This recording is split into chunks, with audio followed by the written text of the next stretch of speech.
everybody. Lantern Right is right around the corner, but as per usual in our Genshin Impact timeline, we have drip marketing for 4.5. Let's dive right into Chiori. So here is Chiori, and I'm actually going to go back and skip back to the art in just a moment. But what do we really know about Chiori? Honestly, not that much. Chiori, we met in the last event 4.3 with Navia and Farina making the movie, and from there we just kind of know that she's, you know, the Inazuma seamstress. You know, we've visited around like Ogura Textiles. Of course, that's not her shop, but you know, stuff like that. And she hasn't returned to Inazuma ever since the war, so she's just kind of traveling around, and that's honestly really cool. And oh my goodness, look at this art, guys. Absolutely out of this world. What's it called? I mean, for starters, her design was always super cool. Of course, her being a fashion designer, as expected, has something super cool. But the thing I did not expect in the slightest was her to pull out dual blades. My goodness, look at that. She got two swords, bro. She gonna slice you up. That's super cool. I think that a few people point out like these are kind of sewing needles. I disagree a little bit. Maybe it's just like my perspective on things. But I find them more to be more like scissor blades. And that's definitely in line with her, you know, being a seamstress and everything. So that's really cool. But yeah, this is Chiori. She just looks so good in this, like, you know, got the pose and everything. Of course, kind of the big factor that everyone, you know, is not necessarily surprised by, but maybe slightly a little worried about, is the fact that she's Geo. And Navia was pretty cool. But Navia, you know, like there's kind of like a little bit of a meme when it comes to it. You know, it's like Navia is like technically like Geo in name, and her number scalings are really high to compensate for that, which isn't a bad thing. But you know, like she really isn't played with Geo teammates, so it will be really interesting to see what Chiori actually does. You know, maybe she boosts crystallize for Navia, or maybe can she do something more, but I'm not sure if I would be a big fan of her boosting crystallize. That seems a little silly. But anyway, yes, this is Chiori. Banger design. I'm physically on my knees because of to record this, actually, because my stomach hurts.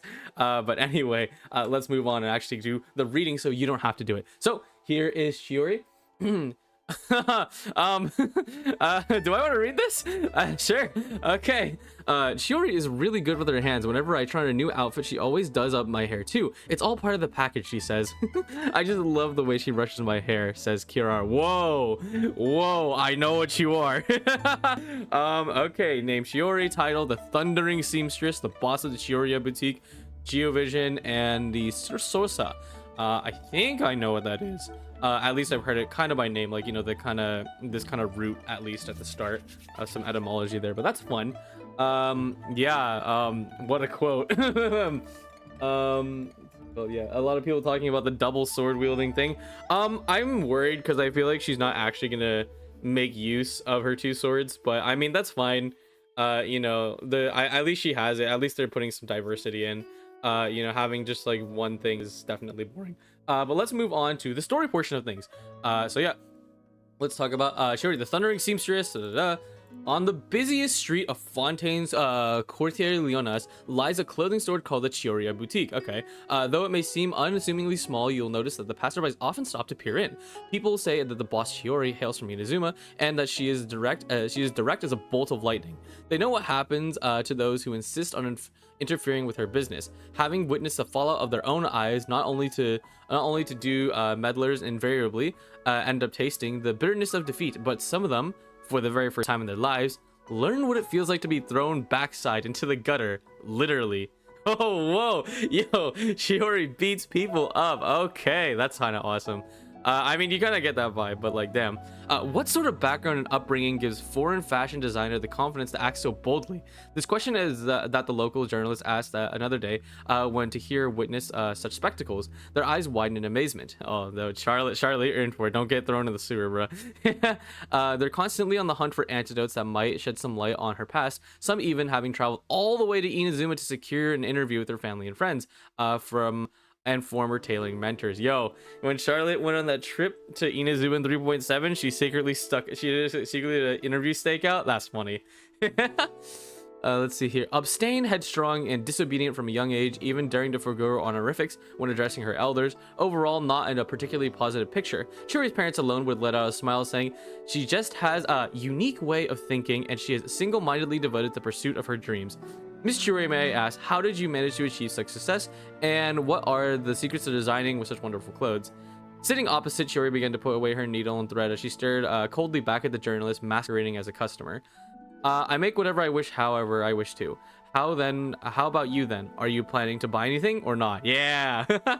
I kind of wish they told us who the journalist was. I mean, I don't know. It's what's it called? Maybe they don't want to throw Charlotte under the bus again for a third time, you know. But wow, what an interesting thing. And that's a really cool detail to point out with Chiori is that she actually doesn't have the Inazuma surname that all of the other other Inazumans have, because a really big point of the design of the Inazuman characters is that they made sure to put their full name in, and there's no exceptions. Like, it is every part of the UI. So you have Kaidahara Kazuha, Kamisato Ayato, Kamisato Ayaka, like, all that stuff. They really keep it in.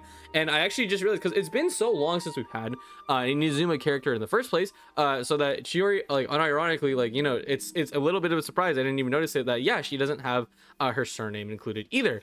So that's really cool. I don't know if it's like Ogura, because I feel like that's just the business name. I mean, it could be her surname, but like, who knows, right? We'll have to wait until stuff actually comes out. But that is a really interesting take on this, and something I don't really talk about, kind of just to cap it out, because there isn't, she's unfortunately the only character we will be having for the next patch, which is fine. 4.5, quite a little bit. Definitely don't want a repeat of last year in 3.5. 3.5 last year was really bad. Especially with the Dea situation. It's a little worrying with her being Geo, and of course, as a Geo main, I'm like, oh, I really hope you're cool, but like, I mean, you never know, the mileage may vary on Geo characters. But speaking of Geo, it's really cool to kind of put in the concept that people kind of not really talked about ever since, I want to say, like halfway through 2.0 and further, is that, like, visions, the specific elements of visions represent very certain ideals. As we know, we just came from Fontaine. The nation of justice, Hydra represents justice. Geo represents duty, and her definition of duty is like kind of just sticking to, like, this design principle, which is interesting, because you would almost low-key associate it with Electro. Electro is a hard element to define, but for the most part, I've settled on identity as Electro kind of being the thing, like being being okay, like being one with yourself. But I think it kind of fits both, because she's the Thundering Seamstress from Inazuma, so you'll have that kind of Inazuma blood run through you. Lightning is always part of your life, and then you have that supplement of Geo, to be dutiful to the things you like. But yeah, that is Chiori, and I think I'm really excited, because of course it is a really, really cool design. I think the double swords really sells it. Just like I think, like, well, I really didn't know what weapon to expect out of her, but this is definitely, like, having dual blades, like the only other character who we got to see would do something like that is Alhaitham, so that's really cool. If she puts cool animations together, I would definitely want to on-field her for fun. But if she doesn't, then I mean, man, so sad.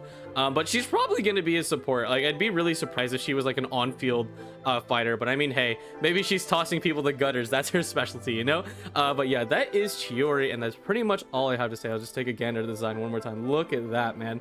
Really good design, really putting it out there. Really good stuff. But yeah, that is all for Chiori, and we go ahead and slide back over to the main page. And thank you all so much for watching. And of course, we have lots of content on this channel. Too much to handle, actually. I know like I said, January is already getting a consistent month for me. There's a lot of stuff going on, but we are ramping up to February. Persona 3 Reload is going to be here. I'm trying to make sure I have my copy ready to go before, because it actually comes out early on stuff, but I might not play it necessarily early. But yeah. And otherwise, there's also just a lot of stuff happening in Genshin and HSR in general. It's been a very crazy time over here, in the gacha game community. But we'll talk about that another time. But otherwise, I have to thank you all so much for watching, and I'll see you next time. Goodbye!